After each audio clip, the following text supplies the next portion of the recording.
Welcome to Live with Greg, or Live with Greg, depending on semantics.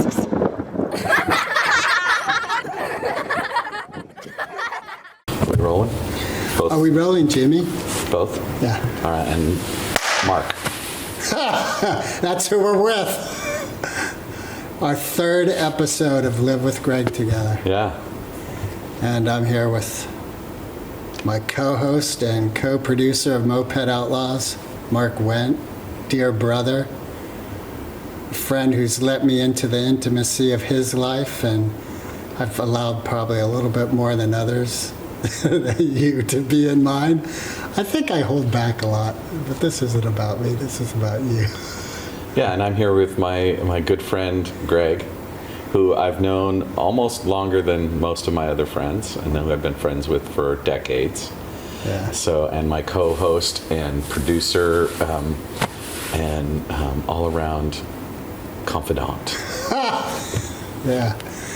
Yeah, so that's why one thing that kind of sparked me about doing this episode with you is now we've been doing Moped Outlaws. We're almost finished with our third season. Yeah. And I was wondering, what irks you about working with Greg? What irks me? Yeah, not a lot. Sort of hard to think of. Well, I guess the best way to answer that is to say what you kind of used to irk me, but I've grown, desensitized to, and I've got this hard shell. No. What's really going on is there's aspects where I feel your pain come through, and because of my own biography and my tendency towards empathy and maybe over codependency things, I feel what others feel in my field around me. And often that's a trigger for me to try to soothe, protect, shift, fix, control. And so when there's pieces that you tap into that I see as like cultivation of the negative or the dark impulses in the world, the death forces or the decay forces, that triggers that sense of intensity for me, and wanting to not experience that and wanting to soothe. And so sometimes, that irks me because I don't want to experience that. I want to control you. I want to have you not. But over time, I've learned that, well, if I just lean in a little, I might learn something. I might find something out about you, or about the thing that I'm perceiving, or what's happening in the moment, and gain more insight, gain more wisdom. And so what I try to do is just, clench my jaw, hold my breath, and ignore you. No. How's that working out? I need to go to the dentist. No, I'm just kidding. Have a bite guard 24/7. Oh, I'm seeing Greg. That's not real. This is just me joking around. I like it. But, honestly, the thing that happens is that I get I worry about you. I worry about you falling down some dark hole when I'm not around to be shine a light in the hole to remind you that I'm here and that love is real, right? D-U-M-B love. What? D-U-M-B love? That's a reference that's kind of going over my head. Okay. But it's a song I made up long time ago. Oh, yeah. Dumb. Yeah, got it. Love is real, huh? Yeah. So, not much irks me. I find it funny and entertaining. And, there's this fascination you have sometimes with things like The Exorcist, or telling your story over again about how you had to deal with the devil, and there's this part of you, I think, that self-sabotages by fixating on that resonant frequency. And that the vision I have of you that lives in my heart is that you're radiant and powerful and a force for immense generosity and good and productivity in the world. And what we see in reality is that you are, like, you're producing massive stuff. You're producing this show, you're producing our show, you're producing other shows, you're producing work for your clients, right? You're producing energy to be a father in your life. And so the evidence, if the observable evidence suggests that you are moving in a very positive way in your life. And I know that sometimes from a mood standpoint, that's not always the case. Yeah, I think, yeah. I don't want this to be about me. But yeah, you've hit on something where I think sort of my overall frequency is doom and gloom. Yeah. And we talked a lot about it at one point. Yeah. And there's something in it for you. It's a place to hide. And I think it's a place for you to hide from your greatest potential good, the true capacity that you have for good.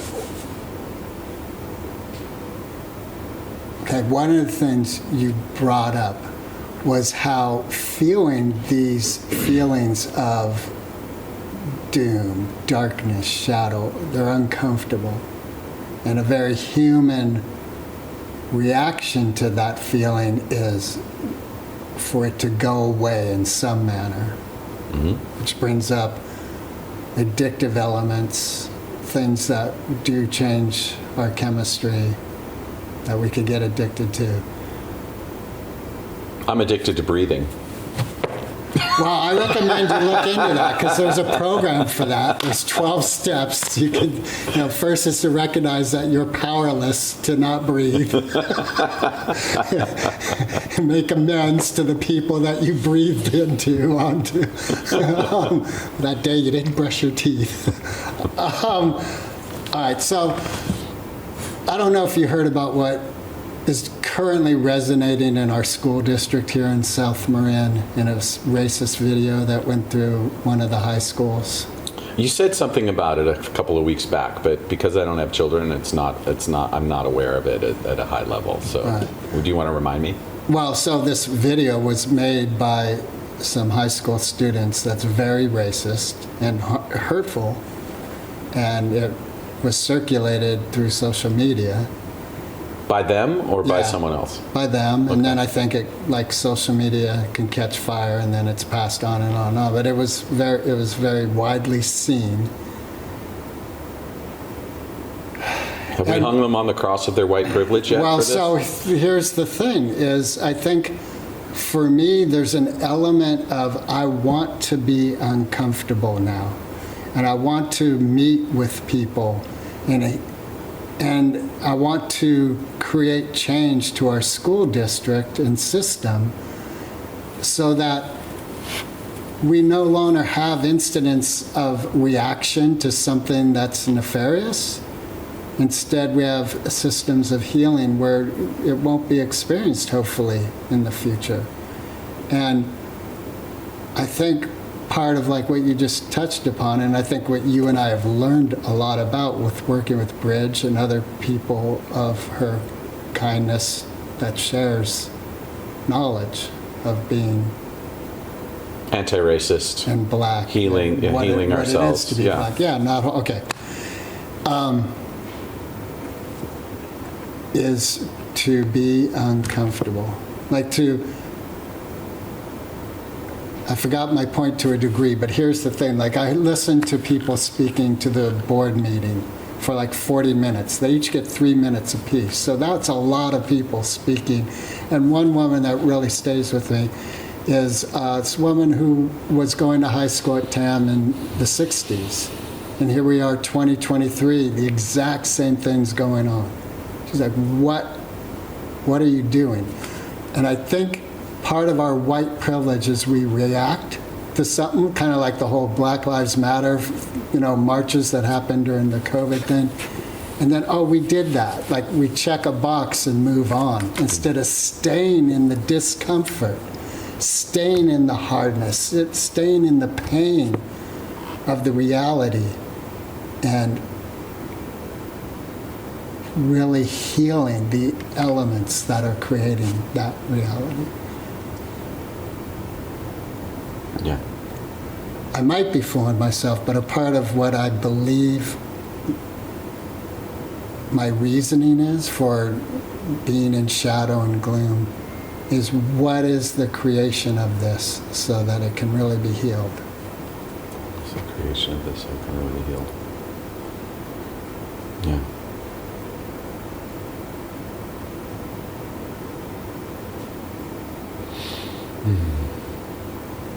So a lot of the work you've been doing recently is work with men's groups. And I've seen you really dive into that as someone who has moved into a place of leadership amongst these men. Yeah. I want to say that there's a through line here about you and your personal focus on your personal success and the way that sometimes you hide in the cultivation of the giddiness and glee and sort of you get from the dark forces and sort of playing with them. And that is different than what you described as this desire to interact with a social institution like your school board to create some anti-racism work, right? There's sort of mixed things there. So I want to go to that and then talk about masculine leadership. Is that okay with you? Sure. All right. So the piece about you is we find lots of ways to be avoidant of our own power. And the reasoning usually comes down to some kind of trauma about our having stepped into a place of expression and then being reprimanded or, and we have wounding around that. So on one level, it's easier for your psyche, your subconscious, to joyfully be bad because it takes the sting out of being optimistic and hopeful and trying to do something and failing and then being labeled as bad, right? Because you're like choosing it instead of it being, foisted upon you. And so you get to play small in that game, right? You get to be connected to the darkness and it's stopping me and there's this and there's that and I can't afford to actually create wealth and prosperity and success for myself because there's so many other dark things that I need to pay attention to. Now, the reason that game works so well for you is because there are. And you brought one up, which is I need to stay in the pain of the anti-racism work, and that we've both been schooled that that's an important aspect of taking our white privilege and applying some reparations to the world through not losing attention and not bypassing and not taking our, quote, eye off the ball, so to speak. And so I acknowledge that, right? And there's a difference between the sort of the former one where you're using this like kind of gleeful, playful dance with the dark as a way to avoid actually being powerfully a force for good by creating something beyond just the result in your sphere of influence, like making money through your business, that sort of thing, but actually like building something that's got a massive energy behind it. And by energy, I mean wealth in this case, right? And from that platform, what more could you do in these other arenas? And so there's not a one-to-one oppositional relationship between creating wealth and creating a possibility of you building a successful, war chest or however you want to look at it, savings business, however you want to look at it, and not doing anti-racism work. Like those things are not mutually exclusive. So you don't have to dissipate all your force and energy into anti-racism work out of some fealty to a principle of unification and healing. You can do both. You can walk and chew gum at the same time, right? That's sort of this first piece. We can easily do the opposite and sink into like our privilege and creating wealth and creating something powerful for ourselves without paying attention to or doing the healing work around anti-racism that we're capable of. That's another form of avoidance, right? So it's always this thing. It's like this balance, just like the polarities of yin yang, light and dark. It's always this kind of, it's a paradox. It's both and, yes and, right?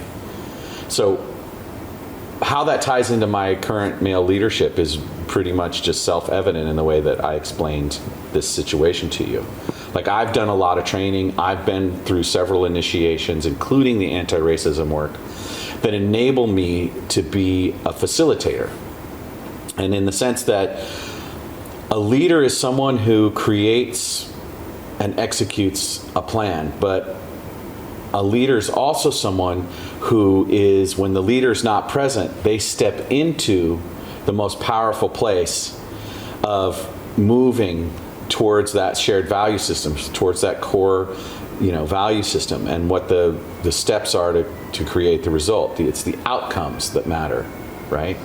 So it's not that I'm a leader and you're a follower, that I'm not a follower, I'm a leader. It's that leadership is an embodied singular piece in yourself. I'm choosing to step into the courageous difficulty and uncomfortableness of my life in whatever way that needs to be expressed, right? Health, wealth, and relationship. Okay. So how do you balance being authentic and stepping into pain and not being overwhelmed in that step? I expect to be overwhelmed. One of the things that the stuff I've been doing in the last couple of years with the All-In CEO and the All-In Man program is this idea that we can actually handle more sensation than our mind thinks that we can. And that's both physical, emotional, and then energetic, which is kind of an abstract concept. But so I don't expect to be overwhelmed by virtue of the fact that I expect to feel too much sensation. And every time I've approached that and moved through the threshold, I found out that I have more capacity than I think I do. So stepping into a challenging situation or receiving a challenging, question or feedback about myself, I can have grace in that because I know that I'm capable of more than my mind thinks I'm capable of, right? Even in, let's say I said something stupid on this interview, or I said something stupid to one of my teachers. I might really spend a lot of time and energy thinking about it after the fact and being hard on myself about it after the fact. Whereas now I just recognize that that's where the growth is. Like, suddenly now I have more awareness, more wisdom as a result of having made that error. And now the question is, do I have to make the error to gain the wisdom? That's debatable. And on some level, living is hard, right? Pain is how we learn to a large degree. But it's not the only way. And that's the sort of what I see as the fallacy of the last 2,000 years of civilization, which is this modality that dominates Western culture, that suffering and pain are the pathway to liberation. That's just masochistic. And it feels like, to me, based on what I've read, is that that's perpetrated on us by a group of people who want to continue to have us self-repress, because we only feel deserving if we go through the struggle. We only feel like if we aren't fighting, if we aren't in pain, or we aren't suffering, then we aren't doing what we're supposed to be doing, and we aren't deserving of whatever bounty, whatever wealth comes to us. And I don't think that's where God created for us. I don't think that's necessary. Like, it's unavoidable, right, but it's not necessary. When I hear they, I have come for myself to a realization of there's a detachment. Like, it's not my problem because of them. And I even thought, just like the whole sell the soul to the devil. It's like the devil made me do it. Like, it's not like my responsibility. There was this outside energy that is responsible for my oppression. And what I'm currently of the mindset of is taking full responsibility for my oppression. There is no other. There is no them. There is no devil. There is no I oppressed myself. And I see the danger of interacting with the people I want to interact with right now to help change our school system. of vocalizing that statement in such a community would be apparently like bypassing and my white privilege, like, oh, we're not oppressed. Well, that's not what I meant.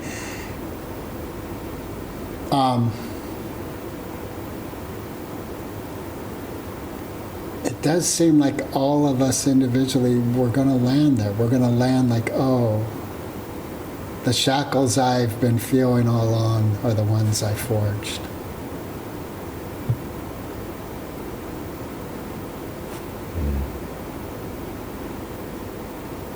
I think the word some goes at the beginning of that sentence. Mark gave me some, but some others I made myself.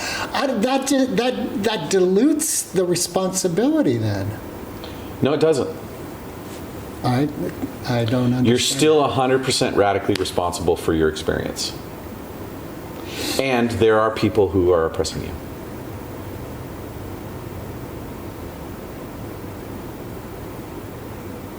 Now, it's really weird to talk about oppression as a white male, so I just want to talk about my discomfort with that because it's sort of, it's very self-centering in a certain sort of way. Like, we don't really know true oppression. And I think part of why you're making this intellectual argument is because the level of oppression you're experiencing is so low. So maybe I want to turn up the heat of it. Why? Empathy. Do you actually need to feel oppressed in order to feel empathy? I don't know the answer to that. Okay, I don't. Right?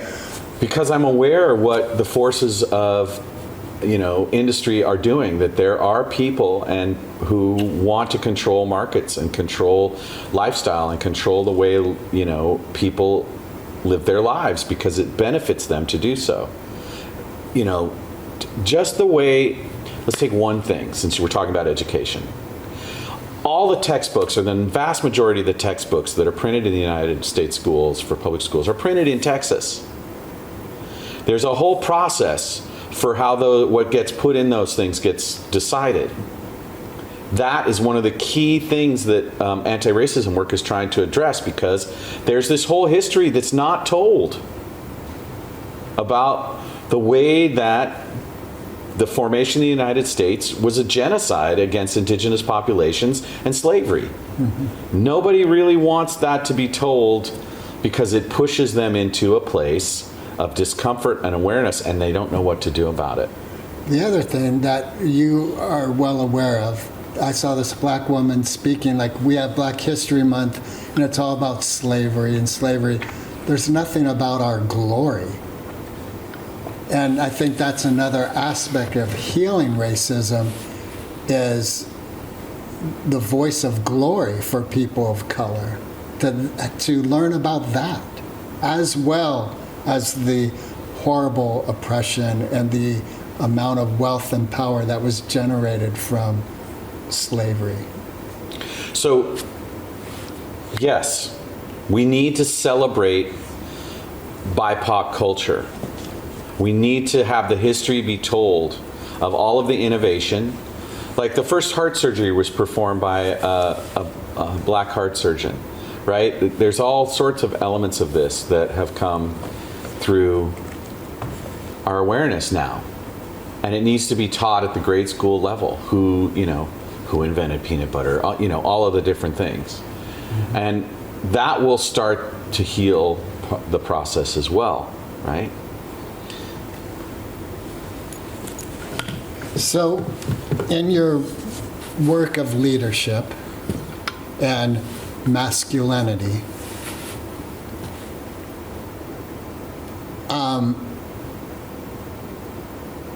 what do you personally regularly practice that is leaning into discomfort and pain? And is that a part of what you do as a part of your masculine embodiment? Well, my personal practices is what I'm hearing is the sort of the foundational question there, right? And then how does that support this idea of masculine leadership? And masculinity just generally. Got it. So my my understanding is that masculinity and femininity are energies, and that I have both. And that I have a choice, I have agency about where I want to be emotionally, physically, and intellectually in that framework. And so for me, there are times when using what might be considered a thing that's feminine, i.e. softness, empathy, consoling someone, is a form of masculine leadership, because I'm not stuck there. I'm applying a intention towards an outcome, right? And so being in the full spectrum of what it means to be a being in a body, not just fixating on masculine leadership, but as a way that I've personally chosen to cultivate masculine leadership in my life more and more, because of there's a kind of father wound that I have in my life, and I don't want that to dominate my responses anymore in the way I react in certain situations. So I expand my ability to have sensation. And so some of that sensation we could talk about as discomfort, right? What I noticed is that when I get beyond the mental barrier, when my mental toughness reaches a certain level, it's not suffering anymore. I find joy in the accomplishment or the perseverance or the engagement with the discipline, right? So I live in Northern California. I have a pool. Hallelujah. I'm so blessed, right? And not only that, I have the money to buy the chemicals to keep that pool algae free. And I don't heat it. So that gives me the opportunity from around middle of October through February to have a kind of cold plunge in my house. Now, it's not an ice bath. It's pretty close to it. But it's cold. It changes my mental and physical state, right? Mm-hmm. So when I first started doing that, I had a lot of fear. Like, oh my God, I might have a heart attack. What's this going to do to me? Is my girlfriend going to find me in the pool when I come home, right? Or when she comes home, but over time, I actually relish the sensation, which I used to fear or I used to have anxiety about. Now I experience the memory of what happens when I do it. So I don't experience it as a challenge anymore. I experience it as benefit. This September, I did a 21-day practice, which involved kind of dietary restrictions and physical challenges and those sorts of things. And what I got close to in that, which was new for me, the first time in my life, is the enjoyment of being hungry, right? Instead of the sense of, hunger means I'm going to pass out, or I'm going to feel bad, or I'm going to, something bad's going to happen. My emotional attachment to eating shifted through the practice of fasting. And I've reached a kind of equilibrium where I'm like, I actually enjoy not eating the things, and I'm not suffering about it. So part of it is what we think about, we bring about. And what we feel becomes real. So when you take that concept and you use your ability to be in your mind with your will, and use your will to guide the thinking, then you can transform your experience, your whole experience, first through that process of what the vision you hold for yourself. What are you committed to? What are the results you're committed to? Who do I have to become to have those results? I have to become different. I have to have a thought process that doesn't relate to things like, oh shit, but yeah. All right, so one of the challenges, I know you had physical things happen that it was no longer possible to complete the entire challenge. Right. Did you experience depression in that immediate letting go of that challenge? No, because I had breakthroughs up to that point. So the emotional dip or the depression that you're referring to is when we quit on ourselves. right? Right. But it's different when you push through the perceived limitations of your mind and you challenge your body physically, and you challenge your body, and you challenge your soul, and you challenge your mental framework. There's a point at which the body stops being able to lift the weight, right? After X amount of reps, the muscles tend to lock up and stop, but you can still do a few more reps. And if you take a few breaths, you reoxygenate, you can probably get one more even. Like there's a layer at which your will and your thinking becomes the method by which the physical body's limitations are overcome. And we talk about these as hero journeys in our culture, right? We love people like David Goggins and mountain climbers and super athletes and all that stuff. So when I reached the level of actually breaking through the paradigm of my older self, of the mental framework and the physical fatigue framework that I had as my, what I thought were my limits, everything beyond that was a place of non-regret. If I failed, in this case my Achilles heel, then it wasn't because I gave up on myself. So you don't experience giving up on yourself now? Well, I do in other arenas. You do. But I'm aware of it. And I know the difference between giving up on myself when I could have done better and having a mental framework that goes with, oh, that's going to hurt, or that's not going to work, or I'm afraid of what will happen, or that where you're basically deciding the outcome before the outcome, the result occurs. So how do you manage the consciousness of giving up on yourself? Well, I don't throw in the towel. So you're like, okay, I fell way short of what I wanted. You feel depression? I don't feel depression about my own actions, usually. Unless I do actually make some kind of misjudgment or I say something that I might regret, right? The depression I feel is mostly when I witness something in my social sphere or in the greater social sphere that is a part of the human Shempa, the human condition of unconsciousness, right? And I feel sadness. But one of the things that I've cultivated for years is in this book by Chogyam Trungpa called in Shambhala, The Sacred Path of the Warrior. And what he talks about as a part of the warrior archetype in that book is this idea is that there's a certain point you can reach where the courage to come out of your safety zone, where you're coming out of the cocoon, as he calls it, of myopia, of just living in this kind of safe little space.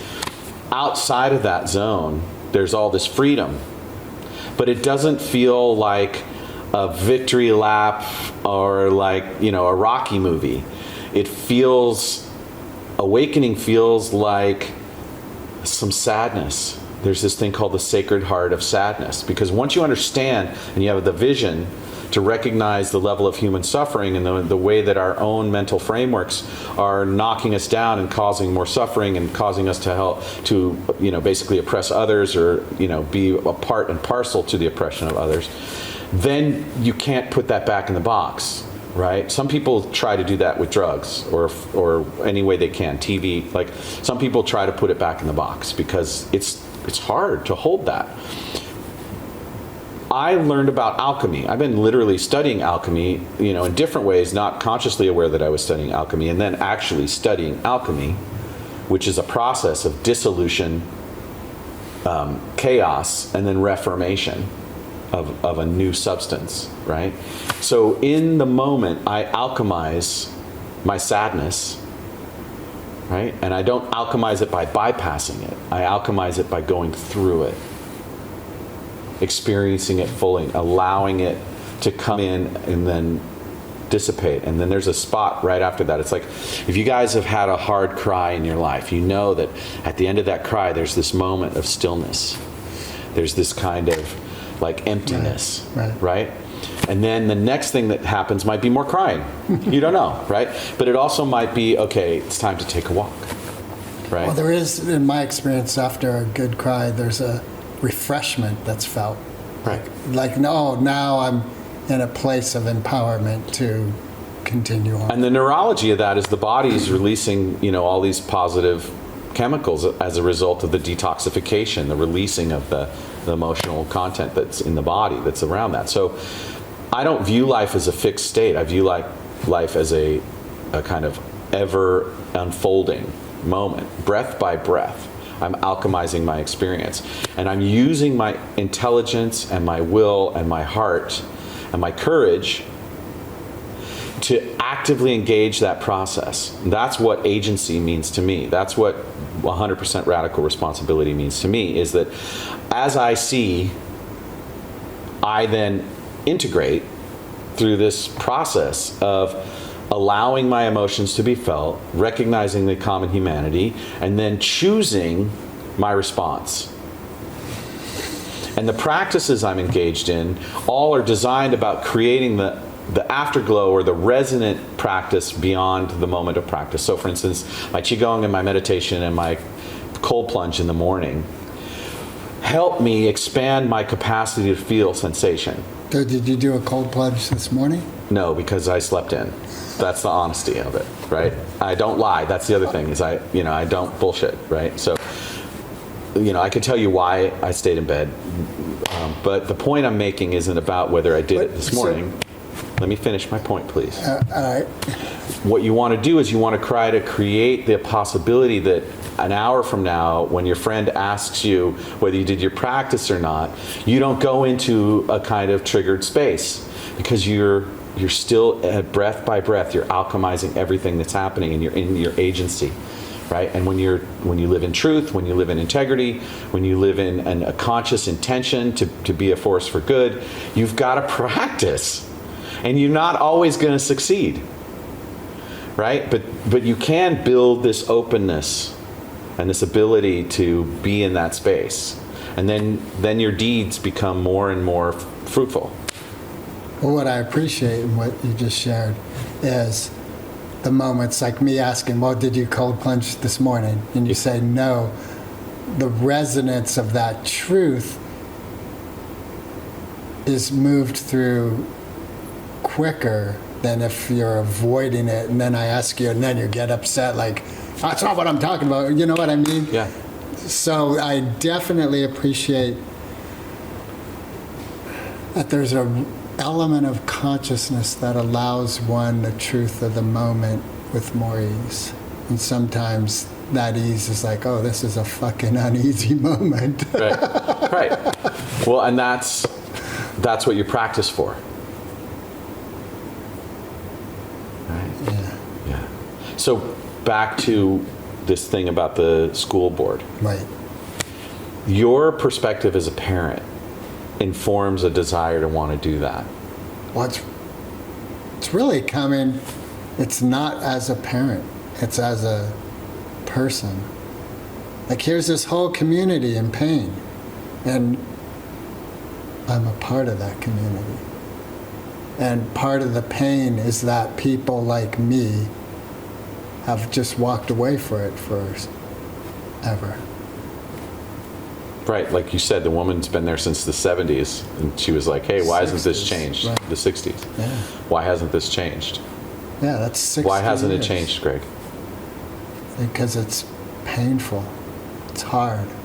There's an element of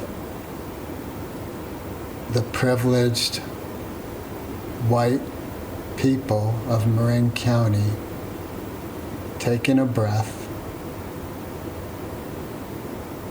and realizing that they have supported racism and remaining in the discomfort with that knowledge. I'd say they're bypassing the discomfort.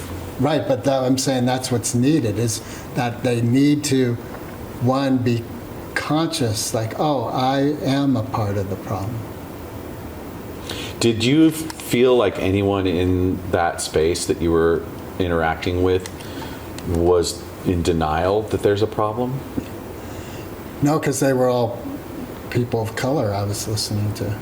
So you were at the school board meeting and it was all people of color? No, it's online. You can listen to it. So, yeah, October 24th. Got it. The first 40 minutes is, the opening of the board meeting is for the public to speak. Okay. Is this happening on Zoom or something? Yes. Okay. So the recording's online. You can just go listen to it. Right.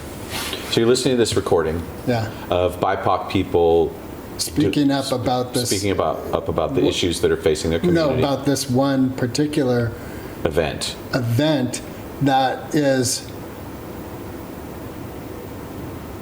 that then part of what they're speaking about is this event occurred because of our social norm, and why is no one actively working to heal this social norm?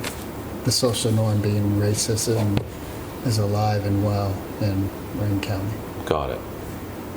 And did you sense that the board was oblivious or detached or otherwise bypassing the idea that they bear responsibility for it?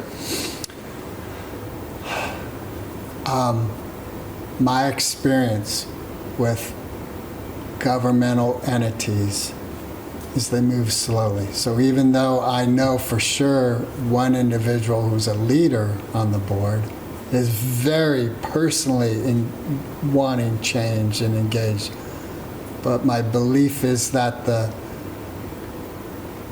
government entity of the school board is like an oil rigger in the ocean, and you say, make a left turn, and there's a very slow, as an example, there's equity pages on all the high school websites, and just attempting to get something changed on that page that's representative of this incident that is alive right now. Like, you go to any of those pages, there's nothing that's changed since last year, and the communication that's occurred is like, oh, it looks like right now, like around Thanksgiving is when a change will be able to be approved and go on the page. So there's bureaucratic inertia in the institutional framework is what you're talking about. Right. Right. And that's fundamentally racist because the people that are in the seats making those decisions have no sense of what the real pain and urgency is for that. And if they do, their hands are tied in some manner. And part of what Well, that's what they say, right? But if it's your kid, suddenly we'll step outside of those hands are tied kind of moments, right? That's why I brought in the parenting thing, because I want to make a point about that. But I want to wait till you have completed your thought. Have you completed your thought? Well, the parenting thing, I think this is an empathy that has resonated with me. Like, I remember at 11 or 12 years old when I read Black Like Me, and I realized, wow, that's incredibly horrible. Okay, so that's where the parenting empathy comes from for you. Got it. Well, so you're calling this feeling I have parenting empathy.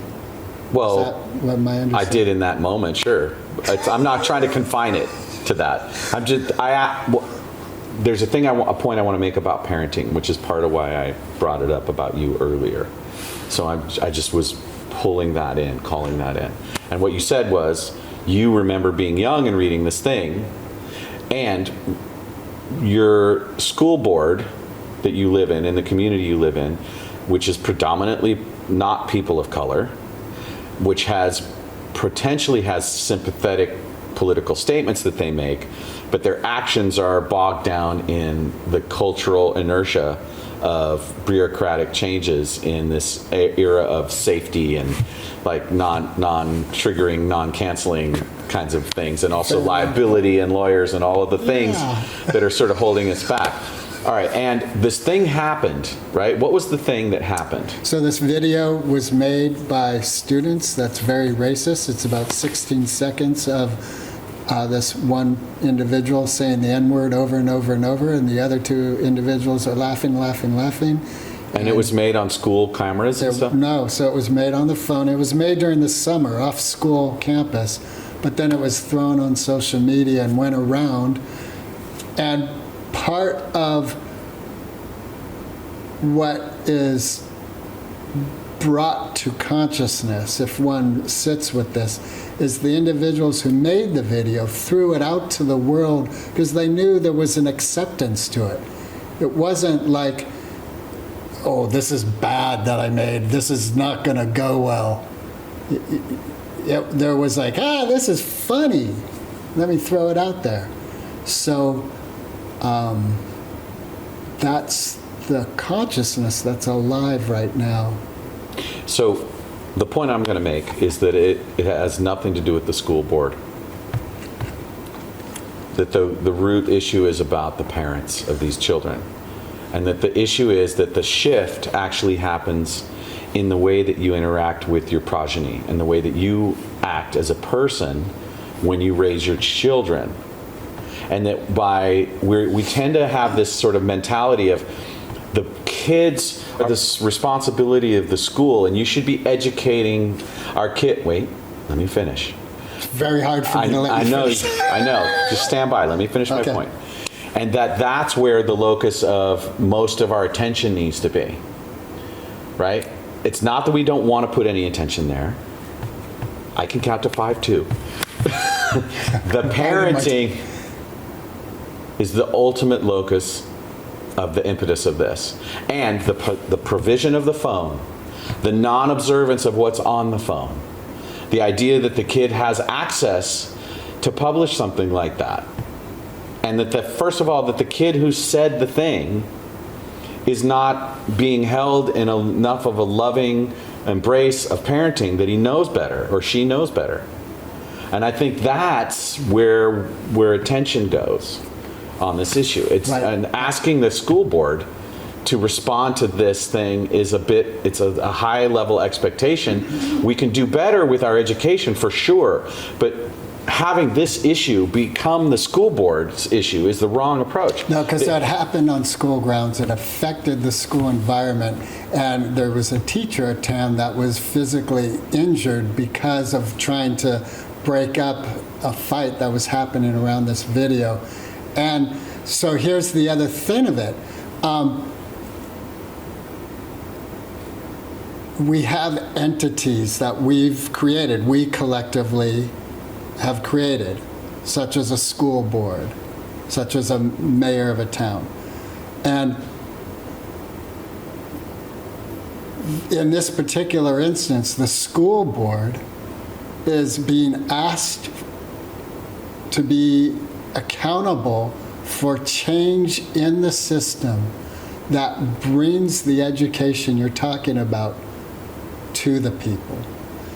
And part of what I'm looking at is how do we bring consciousness to the parents through the school so that as a social whole, we are all lifted in consciousness.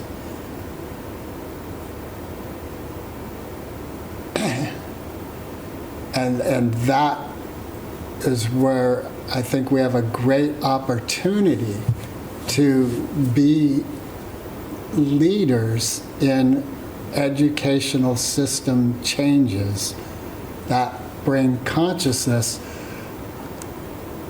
to our society. Like, one thought I have is, what if at the beginning of every single school sport that is a competitive, we're teaching, there's like a minute of silence in recognition of racism and hatred being alive in this moment and very hurtful to individuals. And instead of calling out people, like, I love the term calling in. You call people in to consciousness that were part of it. And it's a reminder, like it could be a traditional reminder of like, oh yeah, it exists. And to me, it calls in what's happening in the Middle East right now and other aspects of the world. It's just a moment to recognize that racism and hatred is alive and acted out in this moment. Got it. And it reminds me of the gentleman, and I'm forgetting his name at the moment, that was in the Olympics, and when he won the gold medal, he raised, his fist. All the three gentlemen who won the medals were on the podiums and raised their fist.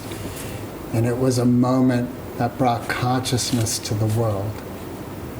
And so what if that is incorporated into our system on a regular basis? Instead of a reaction to an incident, we have actions of consciousness that are just permeating and continually practiced. Well, one of the struggles that's currently occurring in our culture is this idea of how we teach history.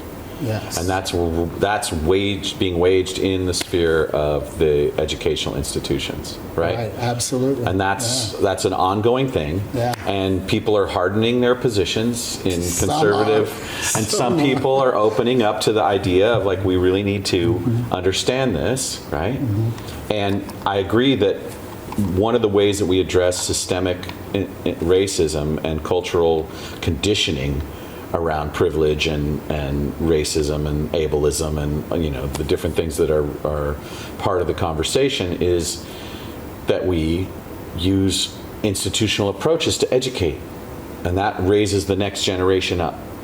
Right? For sure. We need to be doing that. Yeah. Right. And the parents Absolutely. need to be more involved with what their kids are up to and what their consciousness is. And that when we outsource that to the educational system, we're making a mistake. Well, I wouldn't separate the two, but, it's more healing to consider our institutions as a part of us, that we are a part of them. Like, it's not the institution here and then I'm here. And as you well know, consciousness takes an amount of time and energy that we've been blessed to have in our life. I know that there's a lot of people in our society that are working 14-hour days, 16-hour days, and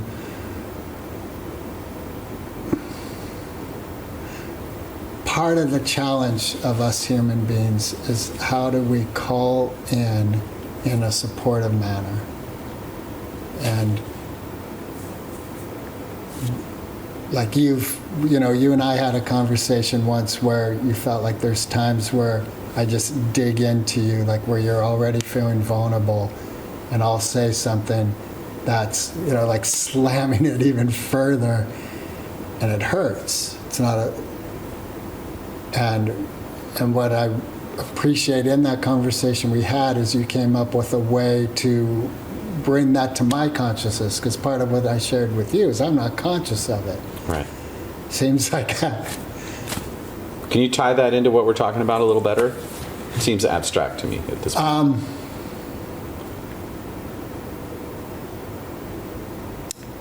In that conversation you and I had, there was a calling in. You called me in to consciousness, and you were also responsible for what we were co-creating. We co-created a way to communicate that lifted us both up. I wasn't the bad guy in the situation. I was an active part of the situation, and you were an active part of the situation. So part of our healing experience and train of thought is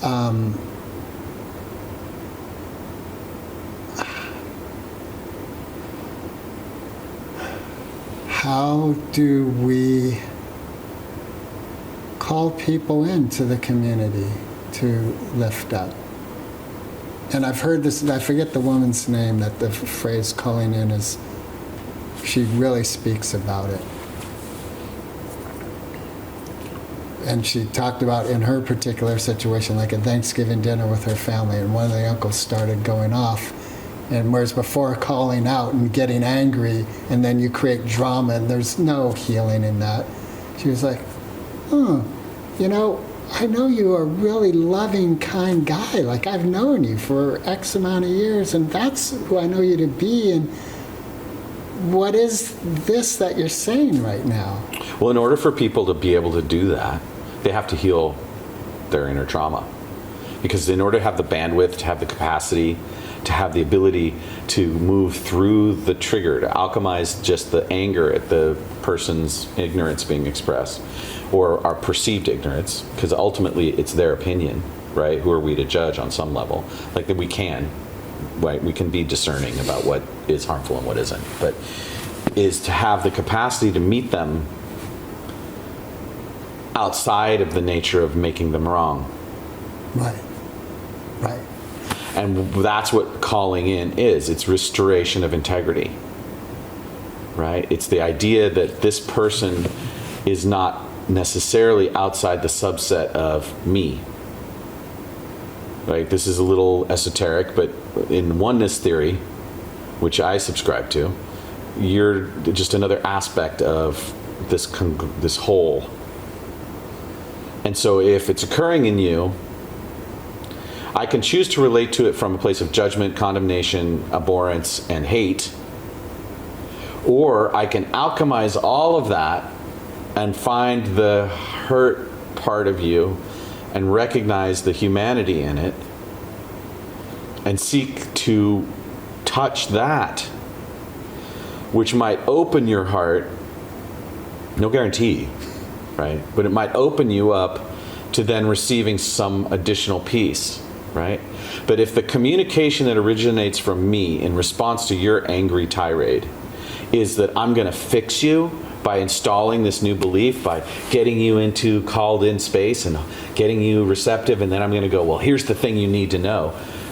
I'm just doing the same thing you are. Right. But it's got a soft piece to it. So there's this element of, and this is in the ACIM book, which is we are all on the healing journey. It's happening. It will take whatever amount of time it takes, and it's irrelevant, the time factor of it. But the idea that I need to tell you how you should be or what you should think is the same thing as you telling me the angry thing that you are telling me. But it's hard to recognize that until you've got a certain amount of years under you. It's hard to, to relax that part of me that feels that there's so much urgency about changing your mind for you, right? Now, that doesn't mean that it's not an important thing to try to do, right? But we have to recognize that the individualized experience, the karma of our own biographies, is the lens through which the teacher, the creator, the universe, whatever you want to call it, works. And sometimes we're the agent of that change, the reflection of that in our responses to people. Sometimes we're not. Sometimes there's no technique to get through to someone and actually get them to consciousness, right? You can do quiet acceptance, you can do lovingly calling them in, and sometimes you fucking smack them and it still doesn't work. Right? Well, I don't like fucking smacking them isn't a good idea, right? Well, sometimes it works. Yes. You think there's a situation where smacking someone isn't the right? Yes. Now, that's the thing about right action. Is that there's not a narrow set of when that's right. Now, we could choose the most notable version of smacking someone in the face, which is the thing that happened at the Academy Awards with Will Smith and Chris Rock. Chris Rock, yeah. And that, I tend to agree, is not a moment when smacking someone in the face is a good idea. And I would be hard-pressed to come up with one that I could think of. Don't think I could describe a scenario.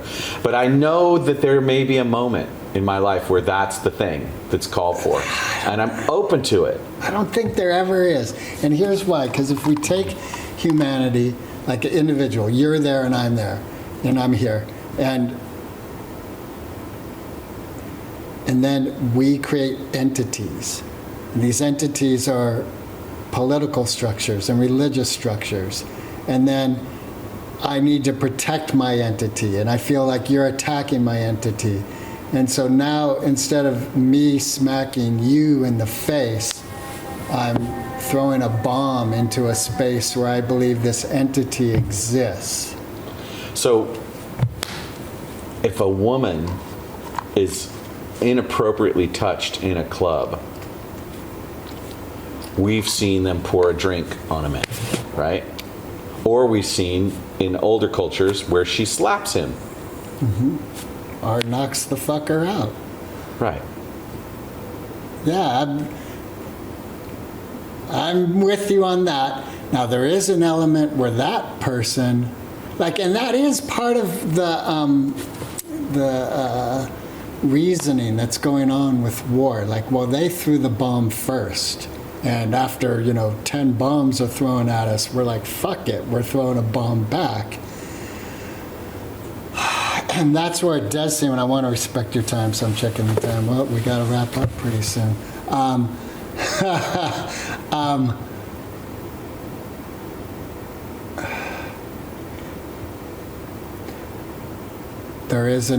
I do have a sense of urgency of healing, because this throwing bombs thing and smacking people, it's just creating pain.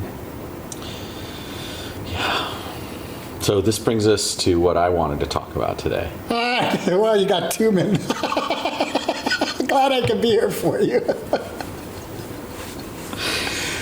Because the transformation doesn't happen because of what I do, necessarily, which sort of undermines my slap theory. I'm okay with that. Life is paradox. The transformation occurs within. And I think we can ask the question, why does beauty exist? What's its purpose? We could arguably say it's not that the beauty doesn't exist, but because we have this ability to feel what beauty feels like when we encounter it as beings, we can sort of see that it does exist as an experience. And when beauty manifests within your experience, there's an emotion that goes with that. And it's close to this idea of recognizing divinity. Right? We see the master at work in the creation. And we feel that sense of exaltation. We feel connected to the master work, as if we are all right as we are. And so beauty teaches us what life can be like. And the more we cultivate that inner sense of it, and then we cultivate our actions as an evocation of being beauty, our consciousness and our actions start to harmonize with the creation at a level that then pushes out anger, fear, war. Because when you connect to the fact that you're beautiful and that the creation is beautiful, then there's less desire to destroy it. There's less desire and fear to have something more, or to create some kind of dissonance within it. And so there's no simple answer where I do something or we do something and we eliminate hatred in the world. Right? That there's no panacea. There's no you can't legislate love. No, you can't punish people for hating and create less hate.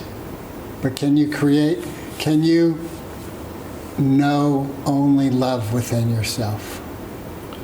If you didn't know anything other than love, you wouldn't know love, because there'd be no polarity there. Can you live a life without polarity? Well, you probably can, but we're not doing it. I believe that it can happen, but we aren't living that way now. That's not what earthly existence is for. We're not here for that. We're actually here to grapple with the paradoxes of it all. Right, so wait, you wanted to talk about beauty? Yeah. And why beauty exists. And I knew it would come, right? And the cultivation of beauty, recognizing your beauty. Now I don't see you for the things that I'm afraid of or that I want to stamp out in the world, right? Like if I look at someone who flies the Stars and Bars in the South, and what I see is my anger about the history of slavery, then that eclipses all this other possibility within the connection there. So the calling in is the removal of the need for judgment, the removal of the need, hi puppy, the removal of the need to be in that state of resistance, anger, struggle, fight, correcting them, and recognizing that their karma has them in a place of ignorance, in a place where they don't see the beauty yet in fully. And I have a choice about whether I interact with that. And on some level, they're teaching people to see the beauty of the world is the most manifest way to disintegrate the toxicity in the world. But shaming them about their toxicity doesn't help. Do you think that disharmony and discordance is important in musical structure to create tension and then the joy of release? And that's partly how beauty can be seen? Contrasts, polarity, sure, absolutely. It's part of the environment. Now, relativity, changes the observer's relationship to what, quote, beauty is, right? So we don't have a unified beauty theory. What happens when we do that is we narrow people down and we put them in boxes and we collapse the world of possibilities into a place where not everybody fits, right? But seeing the beauty in the variety, seeing the beauty in the differentiation, not the norm, there's a whole lot more freedom and there's a whole lot more joy in that. It's, and there's so many things we could talk about in beauty, like human beauty. We have these norms about weight and sizes and how you wear your hair, whether you're of a certain type of lineage, right? There's particular practices by cultures that don't want to have children result from outside of the genetic framework that their culture is mostly built on. Right? And then there's cultures where variety is the spice of life and people don't care about that stuff. And the promise in what the imagination of what America is this idea of that place. And this is embodied in a Prince album called The Rainbow Children, which is this idea is once we free ourselves from the constructs of hatred and the myopathy of differentiation and judgment, there's a freedom that shows up where we all get to be beautiful, right? But when we start to make conditions on what's beautiful, we all start to lose connection, right? But like the context right now is that there's a war going on, and it's commonly referred to in the media. It's November 1st, 2023, and the Israelis are fighting Hamas, and there's all kinds of things going on there, including genocide and depopulation, all those sorts of things. So what's the beauty in that? I think we should end right there. I know you do. Well, the beauty will be when it ends. We'll feel it. We'll feel relief. We'll feel gratitude. We'll feel like, thank God the human beings stopped doing that. And that's not saying it's a good thing, right? No, but I do feel like there's an element, like even coming back to our school, like there's elements I know with you personally and me personally that we've called are not beautiful in our life. We want them different. And the human joy of celebration is when it is different. Yeah. And I do feel, like you said earlier, that ultimately that's an interchange. Right.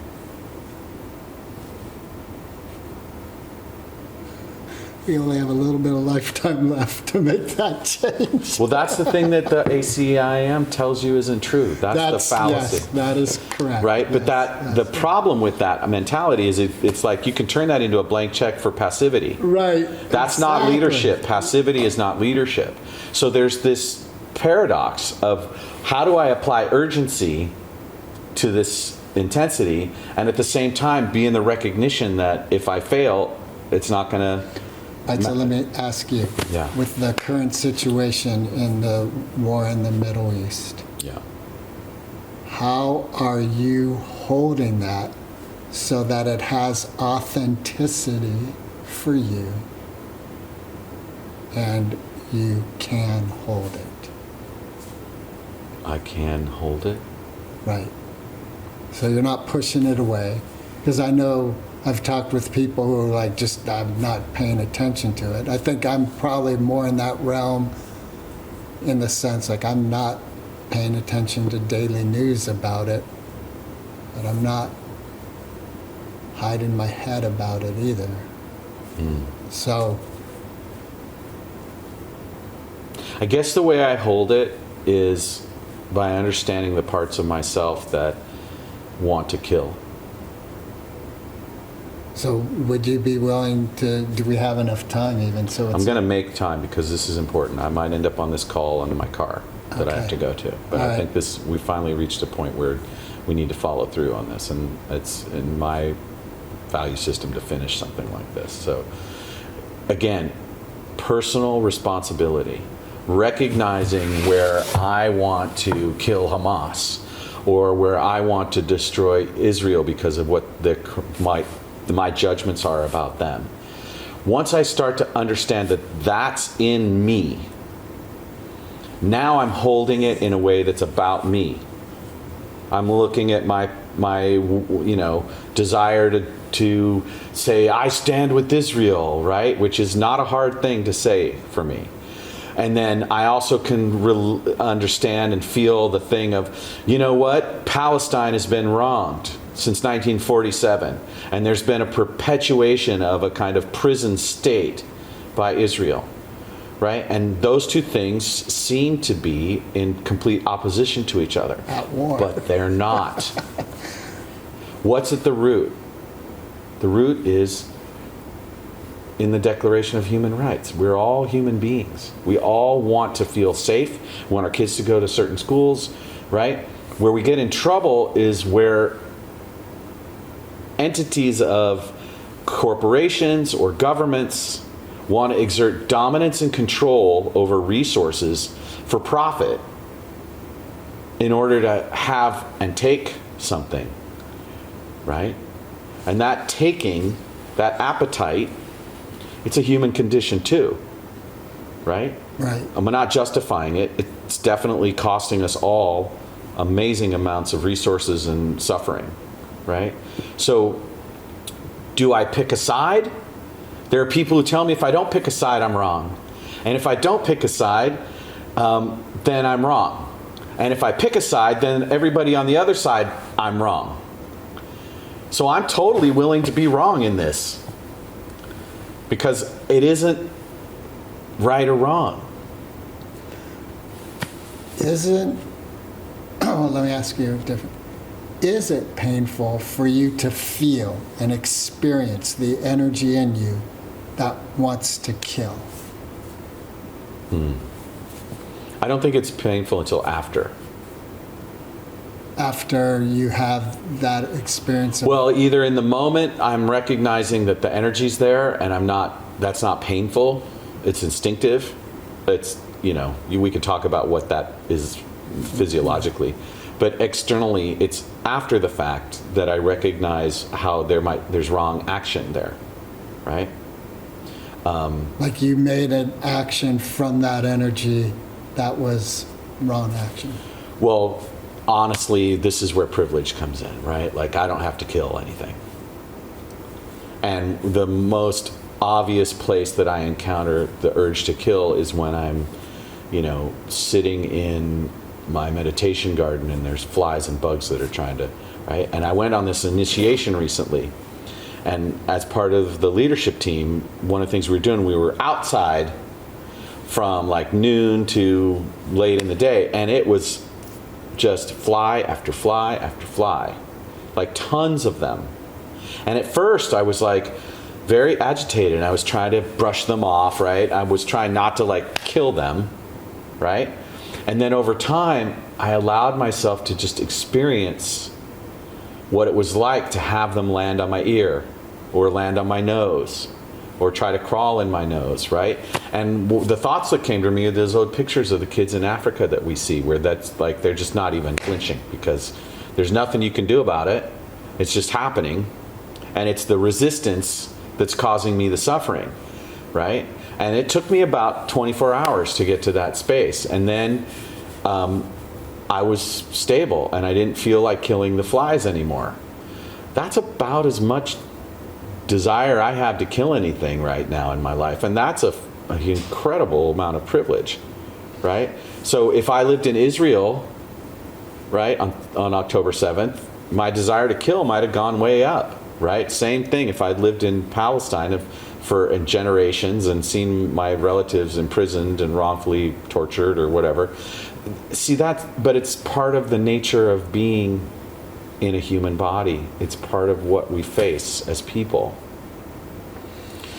And so we have to lean into being human and alchemize everything in the moment, right? There might be a time where my desire to kill someone or something would be right action, just like the slap we talked about earlier. Mm-hmm. We often exalt that in our fables of bravery and courage and warriorship, right? And every time it happens, it's not one or the other. It's both good and evil at the same time.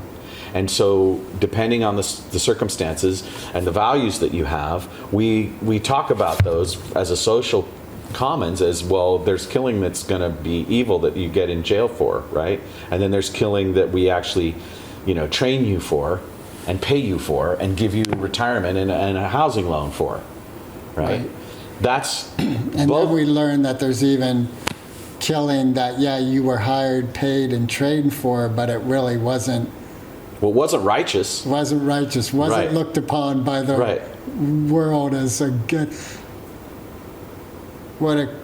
Two things occurred to me. One, the conversation we recently had with actually our episode that went live Monday, where we were talking about, no, it wasn't, it was the previous one, about forgiveness. And, we talked about murder, and I was saying, well, you can forgive that. Like, you could see that as that moment, that was a mistake, but that isn't the individual as a whole, through the whole span of their life, which is a very difficult thing from what I'm hearing from people.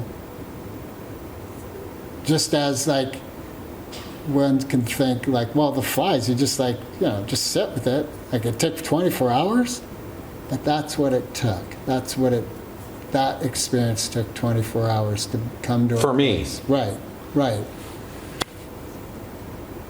Maybe it's not noble that was what I did, though, by the way. This is just my experience. No, but the nobility is your willingness to have that be the goal. Like, you weren't going to try to change your environment. You weren't going to try to kill every fly in the vicinity. Oh, but every time one of my partners walked through the door where I was staying, I said, make sure you shut the door.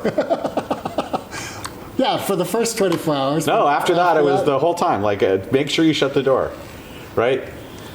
I don't quite know where this is going. We kind of do have to land the plane at this point. And I just want to bring it back to what great questions you ask. Your willingness to take me and our viewership to places that are uncomfortable so that we might uncover some gem, some aspect of the human condition that brings us into greater understanding and wisdom. I think that's beautiful. Thank you. I don't think I'm doing anything. We're just walking a lot of paths together. Right. Well, brother, love. We love you too.